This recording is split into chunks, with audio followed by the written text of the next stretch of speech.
Hai, Assalamualaikum warahmatullahi wabarakatuh. Apa kabar teman-teman? Semoga kalian selalu sehat dan dalam lindungan Allah Subhanahu wa Ta'ala. Hari ini sudah sore, waktunya saya mau masak buat makan malam saya, nenek, dan kakek. Hari ini menunya itu saya mau goreng ikan, terus saya mau ada masak kering buat saya sendiri. Terus ada oseng labu ya, labu apa itu nggak tahu namanya. Di Taiwan itu labunya macam-macam ya guys, gambas gitu loh, gambas tapi ini yang namanya apa, pokoknya sejenis gambas ya. Terus saya ada mau masak oseng tomat juga, tapi ini tomatnya yang pakai kecil-kecil. Sebenarnya tomat buah ya, ini dimakan langsung gitu aja kata nenek udah enak, tapi kita di sini nggak pada suka ya, jadi daripada mubazir, mari kita masak aja tomatnya gitu. Oke, pertama-tama yang saya lakukan adalah memarinasi ikannya. Ini bumbu marinasi ikan cukup garam aja ya di sini sama jahe biar nggak amis gitu. Karena orang sini tuh bumbunya biasa, nggak suka yang neko-neko. Tapi nyatanya juga enak guys. Cukup dibumbui garam gitu aja udah enak, asinnya meresap gitu. Nah, setelah ikan saya cuci lalu dibumbuin, sekarang saya mau mengiris-ngiris tempe.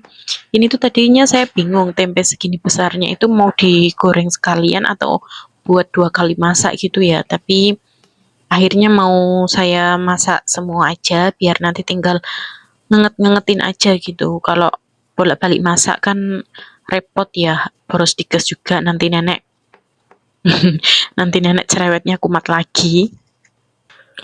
Nggak tahu kenapa ya guys, saat saya pengen buat makan sesuai selera saya atau masakan Indo gitu ya, kayaknya kok nggak pernah sesuai ekspektasi gitu loh. Yang dulu itu pernah ya saya buat kering tempe juga, orek tempe. Saya itu ekspektasinya pengen yang kering gitu, terus bumbunya kecap, pokoknya yang kering gitu loh, yang biasa ada di dalam nasi kuning gitu kan, oreknya kering gitu ya, yang nggak basah banget gitu. Aku pengen kayak gitu guys. Tapi jadinya waktu itu pas saya blender bumbu, airnya kebanyakan, jadi nggak bisa, dan goreng tempenya itu nggak terlalu kering, jadi tetap aja lembek, nggak bisa kering kriuk-kriuk gitu, nggak bisa. Tapi tetap enak aja kemarin itu.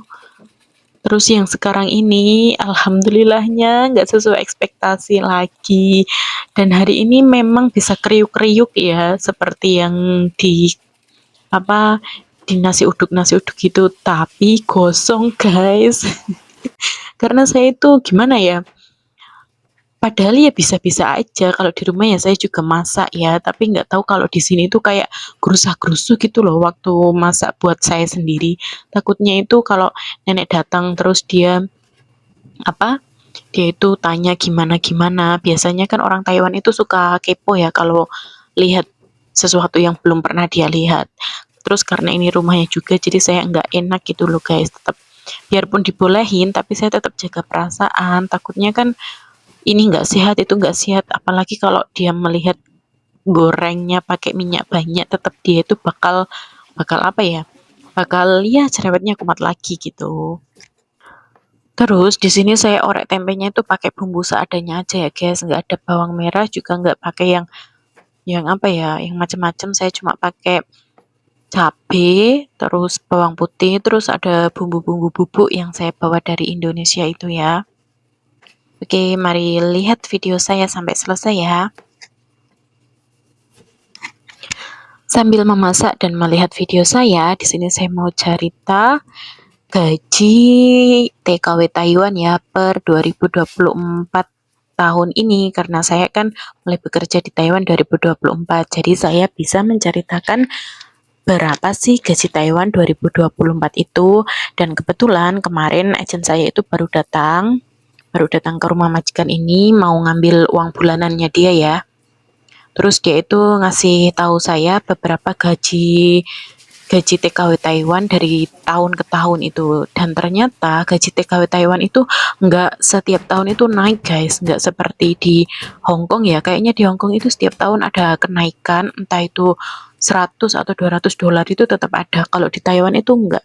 Di Taiwan itu ya sesuai kebijakan pemerintah gitu ya. Entah faktornya apa ketika naik, tapi yang mesti setiap tahun itu enggak naik. Dan apa ya, kemarin itu saya melihat di televisi pertimbangan dan udah ketok palu yang fix naik itu adalah gaji TK gaji pekerja formal ya. Gaji pekerja formal atau pabrikan gitu loh. Pabrikan itu sebesar 28.400. Pokoknya sekitar segituan ya naiknya.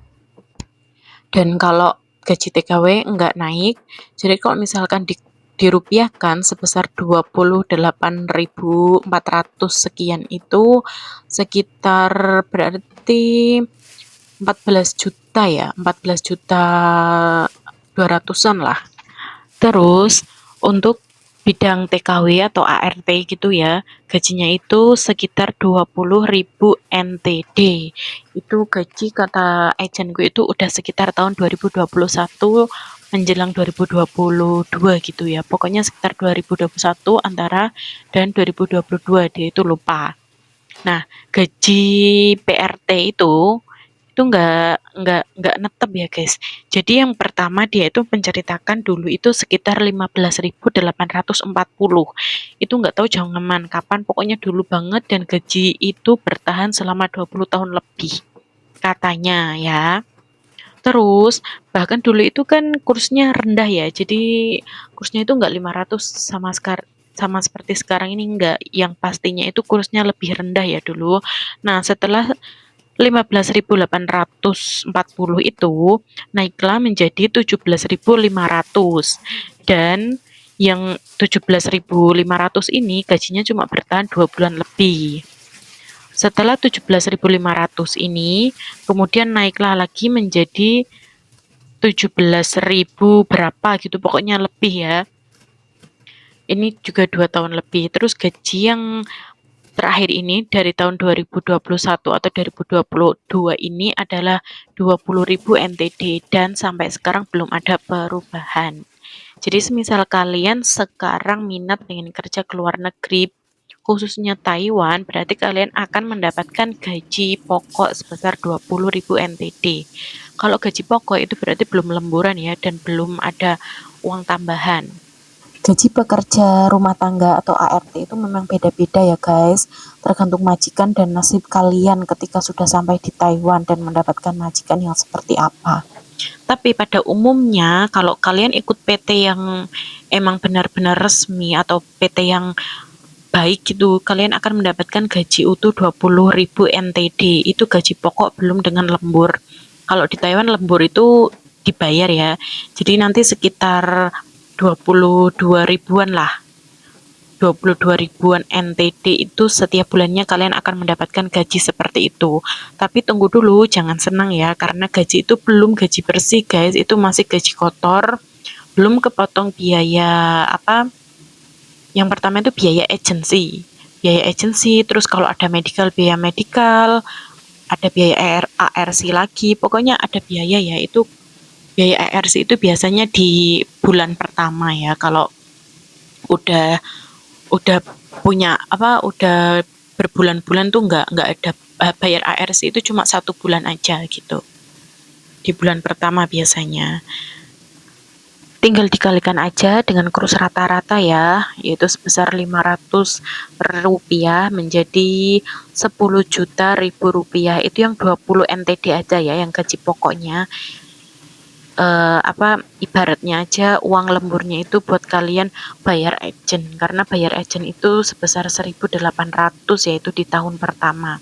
Kalau di tahun kedua itu akan turun dan tahun ketiga itu juga akan turun lagi begitu.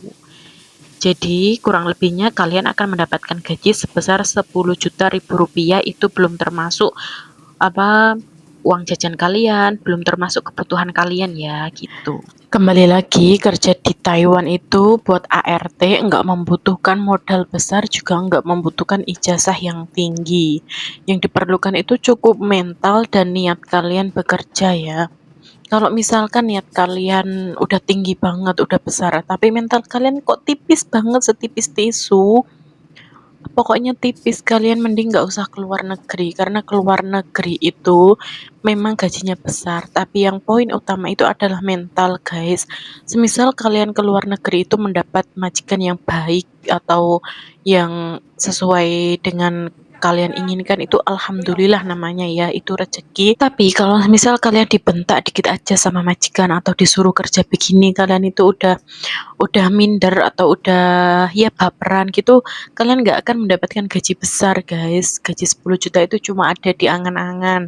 Apalagi kalau mental kalian udah putus asa, udah down banget mau pulang aja gitu, malah kalian menanggung hutang. Kalau semisal potongan PT-nya itu belum selesai, pastinya kalian akan menanggung hutang. Berbeda dengan wanita, kalau laki-laki yang ingin bekerja ke Taiwan itu harus menyiapkan uang di muka ya. Biasanya rata-rata PT itu seperti itu. Karena kalau laki-laki itu kan kerjanya di pabrik ya. Biasanya pabrik itu membutuhkan pokoknya ongkosnya itu di muka sekitar 60 atau 70 jutaan gitu, kalian harus ada uangnya baru kalian bisa berangkat ke Taiwan.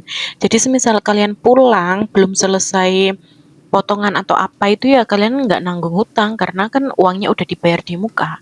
Jadi kalian nggak ada pinjaman ke bank gitu loh buat berangkat ke Taiwan. Tapi ada juga sih PT yang kalian itu harus bayar, ini buat laki-laki ya. Kalian harus bayar uang sebesar itu 50-60 jutaan itu, terus sampai di Taiwan juga kalian katanya harus dipotong lagi gitu, ada katanya.